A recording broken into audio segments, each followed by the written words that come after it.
Hello and welcome back to Reason News. The tragic assassination of conservative media personality Charlie Kirk has not only left his millions of followers in mourning, but has also prompted an unprecedented response from the highest levels of government. In a remarkable and poignant gesture, Vice President J.D. Vance, a close friend and ally of the late Charlie Kirk, guest hosted an episode of the Charlie Kirk Show from the White House campus. The move, an extraordinary break from the typical vice presidential duties, was framed as a direct tribute to his fallen friend. Vance spoke at length about Kirk's legacy, his influence on a generation of young conservatives, and the personal impact he had on his life. The vice president's remarks were not just a eulogy, but they were a declaration of a shared purpose and a testament to the deep bonds forged within the conservative movement. Vance's presence as host underscores just how influential Kirk was within the political landscape and how his death is being treated as a matter of national significance. Here's a video from the New York Post. Hey everybody, J.D. Vance here, live from my office in the White House complex and filling in for somebody who cannot be filled in for, but I'm going to try to do my best, my dear friend, the great Charlie Kirk. The last several days have been extremely hard for our country. They've been hard for me, hard for my family, hard for the countless people in this building who knew and loved Charlie Kirk, and of course, they've been hardest most of all for his darling wife, Erica, and their two beautiful children. The thing is, every single person in this building, we owe something to Charlie. He was a joyful warrior for our country. He loved America. He devoted himself tirelessly to making our country a better place. He was a critical part of getting Donald Trump elected as president, getting me elected as vice president.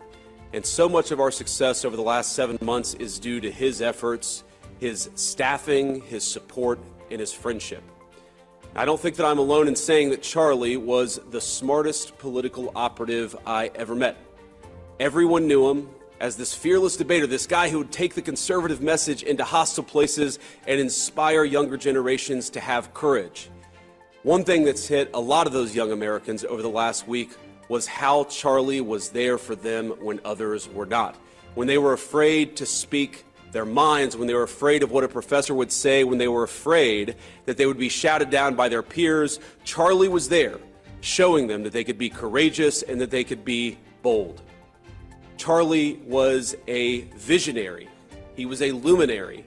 He brought together people. He didn't just teach people how to speak. He didn't just teach people what to say. He didn't just teach people they could actually speak their mind on campus. He created a whole social network for an entire generation of young people. I know people who met their husband, who met their wife, who met the best man at their wedding at a TPUSA event.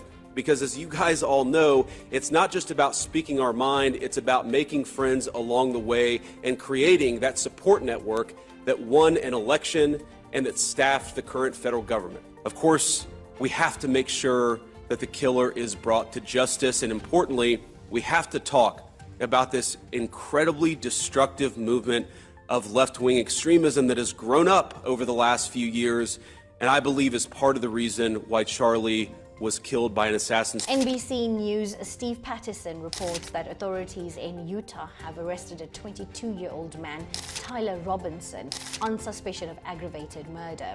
According to law enforcement sources, DNA evidence found on a towel wrapped around the rifle used in the killing has been positively matched to Robinson.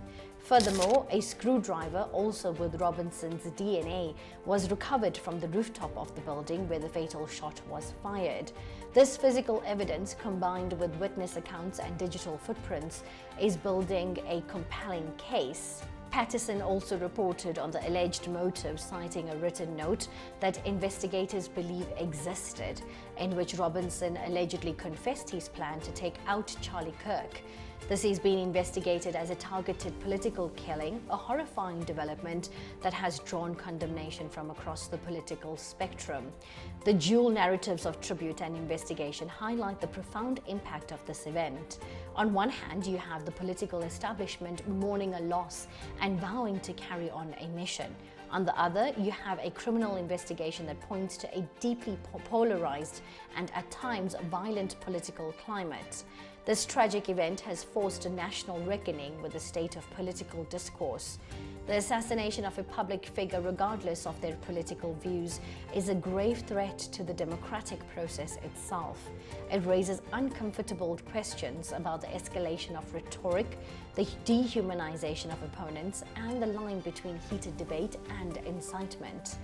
As the nation grapples with these questions, the investigation into Tyler Robinson and his motives will be paramount, as it may provide a window into the ideologies and grievances that are festering beneath the surface of our society. The death of Charlie Kirk is a somber reminder of the fragility of civility in our political arena.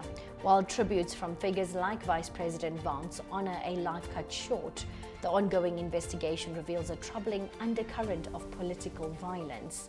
As the legal proceedings unfold and the nation continues to mourn, Reason News will remain a source for clear, unbiased and thoughtful reporting on this complex and difficult story.